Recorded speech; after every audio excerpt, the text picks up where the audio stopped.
성경은 우리가 지난 주일에 살펴본 것처럼 베드로서 2장 7절에서 롯이 이 소돔과 고모라 땅에서 고통당한다라고 이야기하며 그를 의로운 롯이라고 분명하게 이야기하고 있습니다. 그런데 우리가 계속해서 이 창세기 말씀을 살펴보지만 롯의 어디에서 그 의로움을 발견할 수가 있습니까? 그 어떤 곳에서도 롯의 의로움은 발견되지가 않습니다. 그렇다는 것은 그의 의로움은 정말 그에게서 나온 게 아니라는 것이죠. 그의 의로움은 정말 그가 의로워서가 아니라 거저 주어졌다라는 것입니다. 하나님께서는 롯이 아니라 아브라함을 택하셨습니다. 그리고 그가 하나님의 말씀을 믿고 그 갈대아 우르라는 곳에서 나올 때에 자신의 아내와 조카 롯과 많은 사람들을 함께해서 데리고 나왔습니다. 하나님께서는 그리고 이 아브라함을 그렇게 택하여 부르실 그때에 약속하신 것이 있는데 이 아브라함을 복의 근원으로 삼겠다. 언약을 아브라함과 그 언약을 맺게 되시는 것이죠. 하나님께서는 이 아브라함에게 분명히 이 복의 근원을 삼겠다라는 말을 하십니다. 그렇기에 이 아브라함과 만나는 자들, 이 복의 근원 되는 이 아브라함과 관계하는 자들, 그 모든 민족들을 통하여서 하나님께서 다른 복을 그들에게 허락해 주시는데 그것이 이 롯에게 들어간 것입니다. 결국에는 이 의로움이라는 것은 아브라함을 통해서 파생된 것이지 그가 하나님의 말씀대로 살며 의로운 모습을 보였기 때문에 의인이 된 것이 결코 아닙니다. 그렇게 그의 의로움은요, 어딘가 모자란 부분들이 굉장히 많습니다. 어딘가 의지하지 못하며 결코 견고한 모습을 보여주고 있지 않습니다. 죄악을 마주했을 때에 그는 괴로워합니다. 죄가 죄인 줄 알고 있습니다. 왜냐하면 그의 마음 가운데 하나님의 영이 함께 하시는 의로운 사람이기 때문에 그렇습니다. 그러나 중요한 것은요, 죄가 죄인 건 알지만 죄악을 이겨낼 힘이 없습니다. 그는 죄가 죄인 걸 알고 두려워하고 고통스러워하지만 그 죄악을 이겨내고 피할 힘은 없는 거예요. 그가 처음부터 그의 눈을 들어서 그 땅의 풍요로움을 보고 갔기 때문에 그 풍요로움 때문에라도 이 고통을 감수하면서도 그는 그곳에 자리를 잡았습니다. 그렇게 롯은 점점 그 죄악이 익숙해져 갔고 결국 죄악으로 곧 멸망할 그 땅 가운데에서 그들과 공생하는 관계가 되어 버렸습니다. 그러나 하나님의 신실하심은 그를 끝까지 의로운 자로 여기셔서 그를 구원하고자 하셨고 그뿐만 아니라 그의 가족까지도 모두 구원의 대상으로 포함되었습니다. 오늘 본문 29절을 보면 하나님의 그 의로움이 어떻게 전가되었는지가 더욱 드러나는데요. 제가 읽어드리겠습니다. 하나님이 그 지역의 성을 멸하실 때에 곧 롯이 거주하는 성을 엎으실 때에 하나님이 아브라함을 생각하사 롯을 그 엎으시는 중에서 내보내셨더라. 아멘. 뭐라고요? 롯이 구원을 받고 있는데 하나님께서 누구를 생각하사? 아브라함을 생각하사. 복의 근원되는 이 아브라함을 생각하사 이 롯을 구한 것이지 롯에게서 의로움이 난 것은 결코 아니라는 것입니다. 하지만 어디까지나 구원은 하나님의 말씀을 믿고 따를 때에 이루어집니다. 소돔과 고모라의 멸명이 초읽기에 들어간 이 상황 가운데에서 구원의 복음이 이 롯을 통하여서 다시 한번 그의 가족들에게 전달되기 시작됩니다. 하지만 이 복음에 대해서 여러 사람이 듣지만 그것을 믿는 자는 그의 아내와 두 딸뿐이었습니다. 19장 14절을 살펴보면요. 롯이 나가서 그 딸들과 결혼할 사위들에게 말하여 이르기를 여호와께서 이 성을 멸하실 터이니 너희는 일어나 이곳에서 떠나라 하되 그의 사위들은 농담으로 여겼더라. 아멘. 사위들은요, 이 롯의 복음, 그러니까 롯이 경고하고 권면하는 이 말들을 농담으로 여깁니다. 롯은 그들에게 다급하게 경고와 권면의 말씀을 이야기하지만 그들은 그것을 받아들이지 못하고 오히려 비웃습니다. 멸망을 눈앞에 두고 있는 이 소돔과 고모라 땅에서 이 구원받기 위한 유일한 방법 무엇이겠습니까? 그것은 그저 그것을 멸망시킬 사람, 그 멸망시키실 그분, 하나님의 말씀을 듣고 따르는 방법밖에 없습니다. 어려운 것이 아니에요. 그냥 듣고 따르는 겁니다. 근데 그게 안 되고 있는 것입니다. 그러나 사이들은 가치 있는 그 복음을 자신들의 생명뿐만 아니라 그 말씀을 믿는 모든 자들이 구원을 얻을 수 있는데 그 가치 있는 말을 비웃음을 통하여서 가치 없는 것으로 만들어 버립니다. 우리는 이러한 사위들의 행동을요, 그저 넘겨짚어서는 안 됩니다. 중요한데요, 그들의 행동을 통해서 우린 죄악에 물든 사람들의 그 마음의 자세, 그 마음의 상태를 알 수 있기 때문에 그렇습니다. 그들의 죄악은요, 더 이상 하나님의 말씀을 들을 수도 따를 수도 없는 상태로 그들을 만들었습니다. 여기에서는 사위 2명이 나오지만 단순히 사위 2명뿐만 아니라 이들의 모습은 이 죄악 가운데 멸망당할 이 소돔과 고모라에 있는 모든 백성들에게 있는 그 마음과 동일합니다. 이 사위 2명이 그들의 마음을 대변하고 있는 것이죠. 이는 노아의 때와 같았습니다. 하나님께서 의인 노아에게 말씀하실 때에 노아는 어떻게 행동했습니까? 정말 말도 안 되는 말을 하셨지 않습니까? 그 거대한 방주를 지으라고 하시고 비로소 그 물로써 심판하시겠다고 말씀하셨는데 노아는 단순히 그 말을 믿고 따랐습니다. 근데 죄악에 빠진 사람들은 어떻게 했습니까? 노아를 보고 미쳤다 말하며 노아를 보고 비웃었습니다. 그때도 어땠습니까? 결국 노아와 노아의 가족들, 그 말씀을 믿고 방주에 탄 사람들만 구원을 얻게 되었습니다. 이렇듯 죄는 언제나 우리를 영적인 맹인으로 또한 영적인 귀머거리로 만듭니다. 하나님의 말씀을 들어도 깨닫지 못하고 하나님의 말씀을 보아도 행동하지 못하게 만드는 것입니다.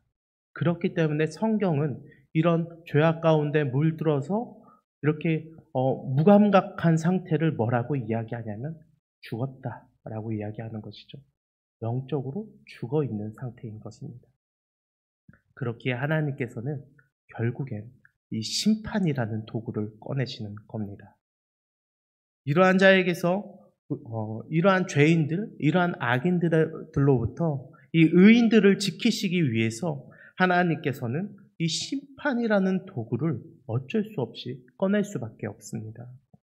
어떤 사람들은요, 우리들에게 물어보지 않습니까? 아니, 사랑의 하나님께서 어떻게 그렇게 인간을 심판하실 수가 있냐? 아니, 이스라엘 백성들이 어떻게 그런 이방 민족을 멸절할 수가 있냐? 아니, 사랑의 하나님께서 어떻게 물로써 심판하실 수가 있냐? 아니, 사랑의 하나님께서 오늘 말씀과 같이 어떻게 이렇게 불로써 이 사람들을 심판할 수가 있냐? 그게 정말 사랑의 하나님이냐? 라고 이야기하는 것이죠. 그러나 중요한 건 아무리 말해도 들어도 아무리 하나님께서 말씀하셔도 그것을 들어도 듣지 못하고 보아도 보지 못하는 자들로 인해서 하나님의 창조 세계의 그 질서가 무너지고 의인들이 피해를 본다면요, 하나님은 결코 가만히 계시지 않습니다. 의인들의 그 간구하심을 분명히 들으시고 반드시 정의와 공의를 집행하시는 분이십니다. 그렇기에 그들에게서 죗값을 찾는 것입니다. 제가 어딘가에 속해 있을 때에는 그 책임을 제가 속한 곳에 물읍니다. 만약에 제가 이 강동, 길동 어딘가에 나가서 잘못을 저지른다면 그 사람들이 제가 개신교회 목사라는 것을 안다면 그 사람들은 개신교회를 욕할 겁니다. 저를 욕한다기보단 개신교회를 욕하고 또 지금 담임으로 계시는 우리 목사님을 욕할 겁니다. 저는 또 그걸 보면서 내가 처신을 잘해야겠구나. 다시 한번 회개하면서 돌아보게 될 것이죠. 주인이 있거나 상사가 있다면 그분에게 그 책임을 묻는 것이 당연한 것입니다. 근데요, 어디에도 속한 것이 없고 나 스스로가 주인이 된다면 그 죄에 대한 책임 또한 그 스스로에게 가는 겁니다. 저희에게는, 그리스도인들에게는 그 주인이 누굽니까? 우리의 주인은 예수 그리스도 되시지 않습니까? 그분의 우리의 값을 모두 치르셨지 않습니까? 그분께 가는 겁니다. 그 값이 그분에게 모두 갔고 그분께서 사망 권세를 깨뜨리시고 승리하셨습니다. 그렇게 우리에게 더 이상 그 책임이 없는 것이죠. 그러나 우리 스스로가 주인이 된다면 그 책임도 우리가 스스로를 주인으로 여겼기에 우리에게 오는 것입니다. 그렇게 우리에게 영원한 심판이 주어지는 것이죠. 여호와 하나님께서 오늘 본문의 이 소돔과 고모라에서도 그 죄값을 찾고 계실 것입니다. 이 일이요, 어떻게 생각하면은 역사적으로 보면 그냥 기이한 자연현상이지 않을까라고 생각할 수도 있습니다. 그냥 운이 나빠서 어떠한 자연현상으로 인해서 이 소돔과 고모라가 멸망한 것 아니냐라고 이야기할 수도 있습니다. 하지만 성경은요, 분명히 여호와 하나님께서 하신 일이라고 이야기하고 있습니다. 오늘 보면 24절에서는 반복해서 여호와의 이름을 드러내고 있습니다. 이 일을 누가 행하셨는지 반복해서 이야기하고 있어요. 여호와께서 하늘 곧 여호와께로부터 유황과 불을 소돔과 고모라에 비같이 내리사. 아멘. 여호와의 이름을 반복해서 사용하면서 이 일을 누가 행하셨는지 성경은 도장을 꽝꽝 찍고 있는 것입니다. 구약 성경에서 이 반복적으로 이 단어가 나온다는 것은요, 우리가 그것들에 대해서 되게 유심히 살펴봐야 될 필요가 있습니다. 담임 목사님께서 늘 그러시지 않습니까? 말씀을 전하실 때 뭔가 핵심이 되는 단어나 아니면 반복적으로 나오는 단어나 동사들을 한번 동그라미 쳐보세요. 이렇게 하시지 않습니까? 그 이유가 무엇인가요? 그 이유가 바로 이 고대 언어의 특징이기 때문에 그렇습니다. 우리는 어떤 일이나 사람이나 사물이나 뭔가를 강조할 때 말로써 다 설명할 수가 있습니다. 예를 들어서 이런 것이죠. 여기 성경이 있습니다. 라고 이야기할 수도 있고, 제가 좀 더 강조한다면 여기 아주 좋은 성경이 있습니다. 이렇게 이야기할 수 있는 겁니다. 아주라는 말도 쓸 수 있고 좋다라는 말도 쓸 수 있어서 그 말들로 이 성경을 꾸며주는 거죠. 더 강조하는 거죠. 그런데 이 고대의 언어들은 생각보다 그렇지 않습니다. 특히 이 구약 성경은 히브리어로 적혀 있는데 지금에 와서 모음을 붙인 것이지 모음도 없습니다. 자음 3개씩 연결해서 단어를 만들고 그렇게 되어 있습니다. 그러다 보니까 생략되는 부분들도 많고 또 그러다 보니까 뭔가를 설명할 때 되게 불친절한 부분들도 많습니다. 근데요, 그렇기 때문에 고대의 이 사람들이 뭔가를 강조하거나 뭔가를 강하게 이야기할 때 하는 가장 빈번하게 쓰인 방법이 바로 이 반복입니다. 반복적으로 단어를 나열함으로써 그것을 더욱더 강조하는 것이죠. 24절도 아까 보신 것처럼 이 재앙이 하나님께로부터 왔다는 것을 더욱 강조하기 위해서 여호와의 이름을 2번이나 이어서 사용하고 있습니다. 그렇기에 사위들의 그 비웃음이나 소돔과 고모라의 그 비웃음이 바로 이 하나님께 향한다라는 것을 우리는 깨달을 수가 있는 것이죠. 하나님이 하셨다라는 것을 강조한다라는 것은 우리 입장에서는 하나님께서 심판하셨구나 이렇게 이해될 수가 있는 것이고, 정말 성경은 또 이렇게도 이야기합니다. 뭔가에 불평이나 불만이나 비웃음이 있을 때 그것을 말한 사람이 아니라 하나님께 그 마음이 있다라고 이야기하기도 합니다. 예를 들어서 이런 것이죠. 모세가 이스라엘 백성들에게 이 하나님의 말씀을 이야기할 때에 이스라엘 백성들이 불만과 그러한 것들을 쏟아냅니다. 그때에 모세가 화를 내는데 하나님께서는 그 모세에게 이렇게 이야기합니다.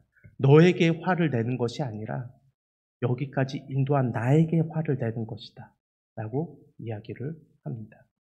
이런 것처럼 하나님께서는 지금 이야기하고 계신 것이죠. 또 사무엘 때도 그렇습니다. 이스라엘 백성들이 왕을 세워달라고 하지 않습니까? 근데 그때의 그 이스라엘을 다스리고 보던 사람이 누구입니까? 마지막 사사로 있던 사람이 바로 사무엘입니다. 사무엘이 그것을 다스리고 하나님의 말씀을 대언하고 했었습니다. 그때에도 하나님께서 이스라엘 백성이 왕을 세워달라고 했을 때에 하나님께서 너 때문에 그런 게 아니라 나에게 이스라엘 백성들이 나를 의지하지 못해서 그런 것이라고 왕을 세우라고 이야기하십니다. 그런 것처럼 지금 이 비웃음이 롯에게 향하고 있는 것이 아니라 소돔과 고모라 사람들의 이 비웃음이 하나님께 향하고 있음을 분명하게 드러내고 있는 것입니다. 그렇다면요, 다시 돌아와서 이제는 더욱 피할 수 없는 이 하나님의 재앙 가운데 우리가 한번 롯이라고 한번 생각해 봅시다. 정말 어떻게 할 수 없는 이 상황 가운데서 우리가 롯이라면, 그래도 의로운 자라고 택함 받은 자들이라면 우리가 이 가운데서 어떠한 행동을 해야 할까요? 우리라면 이 멸망할 땅 가운데서 어떠한 행동을 하겠습니까?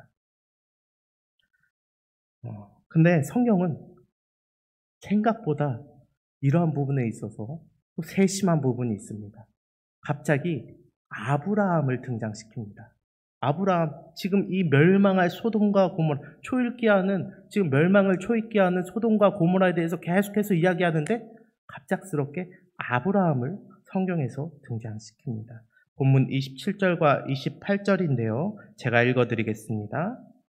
아브라함이 그 아침에 일찍이 일어나 여호와 앞에 서 있던 곳에 이르러 소돔과 고모라와 그 온 지역을 향하여 눈을 들어 연기가 옹기가마의 연기같이 치솟음을 보았더라. 아멘. 하나님께서는 이 소돔과 고모라를 멸망시키는 바로 그 종말의 날에 아브라함은 아침에 일찍이 일어나서 여호와 앞에 서 있던 곳으로 갔다라고 이야기하고 있습니다. 그리고 그곳에서 연기가 피어오르는 것을 보게 됩니다. 이러한 아브라함의 모습에서 믿음의 사람이라면 어떻게 행동해야 하는가라는 답을 찾을 수 있습니다. 성경은 계속해서 이 아브라함과 롯을 비교하며 그것을 드러내고 있는 것이죠. 그가 아침에 일찍 일어난 것과 또한 여호와 앞에 서 있던 곳으로 나아간 것을 통해서 우리는 이 아브라함의 믿음을 발견할 수 있습니다. 오늘의 본문의 사건뿐만 아니라 우리가 알고 있듯이 이 아브라함이 일찍 일어나서 행동했었을 때 언제가 있습니까? 우리가 너무나 잘 알고 있죠. 하나님께서 그 독자 이삭을 바치라고 하실 때에 아브라함이 아침 일찍 일어나서 그 아들과 종들과 그 제사들의 장작을 가지고 하나님이 명한 곳으로 가게 됩니다. 이 아브라함은 하나님의 말씀 가운데 있을 때에 늘 일찍이 일어나고 뭔가 급히 행동하는 모습을 보입니다. 지난번에 같이 나눴을 때도 하나님께서 이 아브라함을 찾아오셨을 때에 먹을 것을 대접할 때에 어떻게 합니까? 급하게 그 음식들을 준비하려고 하지 않습니까? 그런 것처럼 이 믿음의 사람의 그 마음이 보여지고 있는 것입니다. 또한 여호와 앞에 서 있었던 그곳으로 향합니다. 여호와 하나님이 계셨던 그곳으로 향해서 지금 소돔을 보고 있습니다. 그곳은 롯이 먼저 선택하고 떠나가고 나서 여호와 하나님께서 이 아브라함을 만나주시고 이 언약을 다시금 기억나게 해주신 그 장소입니다. 그 장소에서 지금 보고 있는 것이죠. 그리고 멀리서 보고 있었다라는 것도 참 의미가 있습니다. 왜냐하면 죄악 가까운 데서 있는 것이 아니라 정말 의인으로서 이 죄가 먼 곳에 있는 것. 롯이 먼저 선택하고 떠나간 그 자리에서 여호와 하나님은 아브라함을 만나 그 언약을 확인시켜 준 그곳에서 지금 소돔과 고모라를 바라보고 있습니다. 이 아브라함의 마음이 어떻겠습니까? 아브라함의 마음은 참 복잡했을 것입니다. 하나님의 언약 말씀도 기억났을 것이고 그 언약을 성취하고 있음도 바라봤을 것이고 그리고 그 죄악에 대해서 심판하고 계심도 눈으로 보고 있었을 것이며 특별히 이 조카 롯에 대한 걱정하는 마음도 분명히 그 마음 가운데 있었을 것입니다. 왜냐하면 그리고 제 생각에는 이 롯이요 아마 그 자리에서 하나님 앞에 기도하지 않았을까 싶습니다. 성경에는 나와 있지 않지만 그렇습니다. 왜냐하면 그러한 설명 이후에 하나님이 아브라함을 생각하사 롯을 그 엎으시는 중에서 내보냈더라라는 이 성경의 말씀이 등장하기 때문입니다. 그 멀리에서도 서두르며 나갔습니다. 아브라함은 소돔과 고모라가 멸망하는 그 멀리에서도 자신에게는 아무런 어떤 것도 닿지 않는 곳에서도 급히 나가서 하나님과 함께 했던 그 자리를 찾았습니다. 하지만 롯은 어떨까요? 롯은 오늘 성경 말씀에서 그것과는 전혀 다른 모습으로 등장합니다. 롯은요, 멸망하는 그 땅 안에 있잖아요. 굉장히 숨가쁘게 지금 지나가는 이 시간 가운데 이 롯은요, 그 땅 안에서 지체하기 시작합니다. 16절 말씀에 나타나는데요. 16절 말씀 제가 읽어드리겠습니다. 그러나 롯이 지체하매 그 사람들이 천사들입니다. 천사들이 롯의 손과 그 아내의 손과 두 딸의 손을 잡아 인도하여 성 밖에 두니 여호와께서 그에게 자비를 더하심이었더라. 아멘. 여호와 하나님께서 얼마나 자비하신지 그 멸망하는 땅에서 못 나오고 주저주저하고 지체하고 있는 롯과 그 아내와 그 두 딸을 강제적으로 손을 짚어서 지금 구원시키는 그 사건이 나타나고 있는 것이죠. 롯은 멸망의 직전에도 지금 지체하고 있습니다. 그가 지체할 이유가 무엇이었겠습니까? 그는 풍요로웠던 자신의 삶과 그 지위, 그리고 자신이 선택했던 그 땅을 포기하지 못하는 것입니다. 그뿐만 아니라 천사가 지체하는 롯의 손을 잡아 성문 밖으로 끌어냈습니다. 그리고 그뿐만 아니라 아내와 두 딸들도 그렇게 했습니다. 결국에는 이 롯뿐만 아니라 그의 가족 모두, 그 아내와 그 딸들 모두도 이 죽어가는 이 멸망당할 이 땅 가운데 아직도 마음이 남아서 그 마음이 남아서 결코 떠나지 못하고 있는 모습을 보여주고 있는 것입니다. 그것뿐만이 아니죠. 사실은 더 살펴보면요. 이들의 죄악을 찾기에는 너무나 많은 단서 구절들이 있습니다. 그들과 교제했던 두 딸들은 없었습니까? 그들이 남편을 찾는데 어디서 찾습니까? 이 소돔과 고모라에서 그 사위들을 그 남편 될 사람들을 찾았었습니다. 그런데 이 롯은 또 어떻습니까? 천사들을 구하기 위해서 두 딸들을 그 사람들에게 넘기지 않습니까? 이러한 모습들도 결코 하나님께서 원하시는 모습들이 아니었습니다. 또한 우리가 읽은 오늘 말씀에 보면 산으로 도망하라는 이 천사의 말에 롯은 뭐라고 이야기합니까? 작은 성읍으로 가겠다. 내가 작은 성읍으로 가겠다. 주변에 있는 작은 성읍으로 가겠다고 이야기합니다. 소알이라는 곳으로 가겠다고 이야기합니다. 그 말은 끝까지 포기하지 못하는 거예요. 끝까지 그 멸망당할 그곳을 끝까지 포기하지 못하는 겁니다. 그리고 이러한 죄악의 결과는요, 결국에는 이 아내를 통해서 가장 극명하게 드러납니다. 천사들의 말을 무시하고 도망가던 그 길에서 천사가 분명히 돌아보지 말라 했지만 그 아내가 뒤를 돌아봄으로써 그가 왜 뒤를 돌아봤겠습니까? 그가 가지고 나오지 못했던 것들, 또한 그곳에 마음이 있었던 모든 것들 때문에 그녀의 발목이 잡히고 그의 몸이 틀어져서 그가 그 땅을 다시 그리워했기 때문에 그렇습니다. 그렇기에 그는 소금 기둥이 되어 버립니다.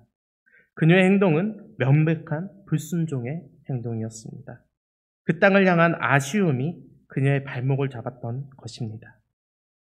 두 딸들은 괜찮습니까?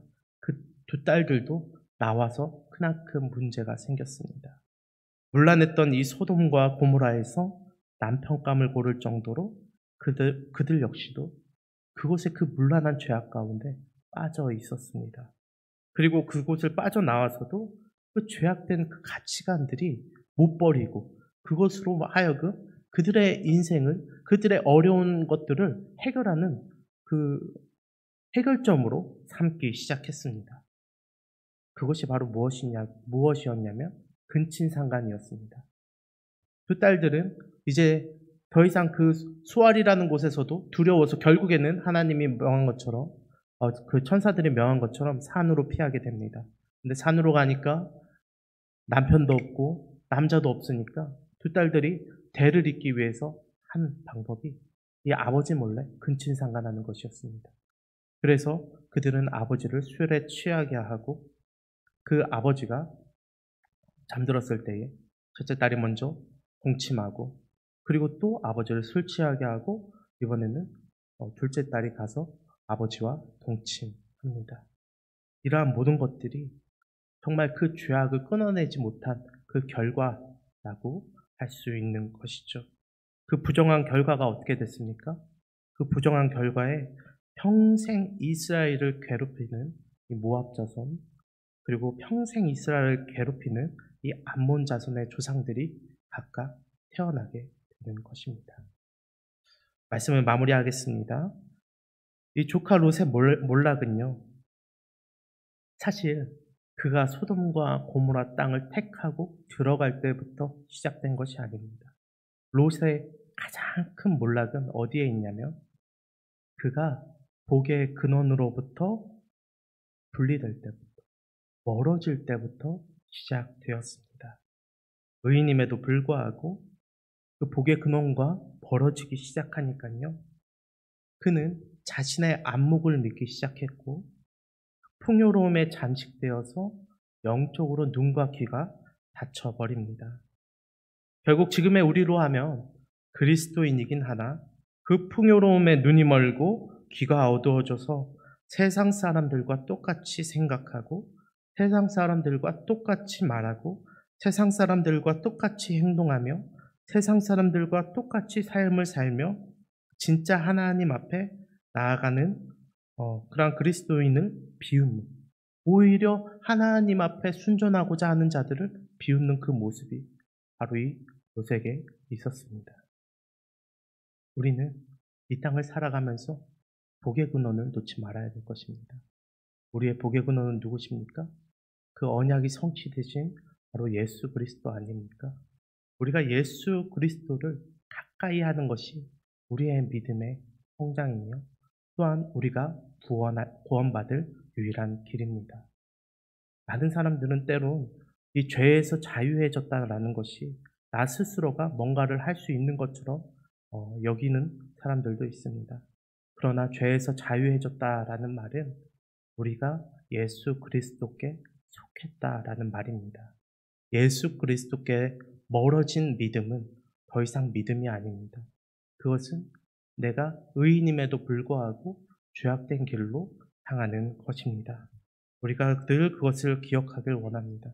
때로는 우리가 살면서 얻은 모든 것들이 하나님께 너무나 감사하지만 그것으로 인해서 오히려 하나님께 나아가지 못할 때가 있습니다.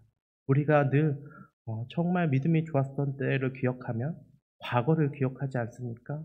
정말 아무것도 없었을 때, 정말 내 손에 쥐어진 게 없고 내가 책임질 것도 없고 내가 어느 것 하나 나에게 있는 것이 없었을 때 우리가 그때를 기억하면서 정말 예수 그리스도를 정말 순전히 믿었다라고 이야기하지 않습니까?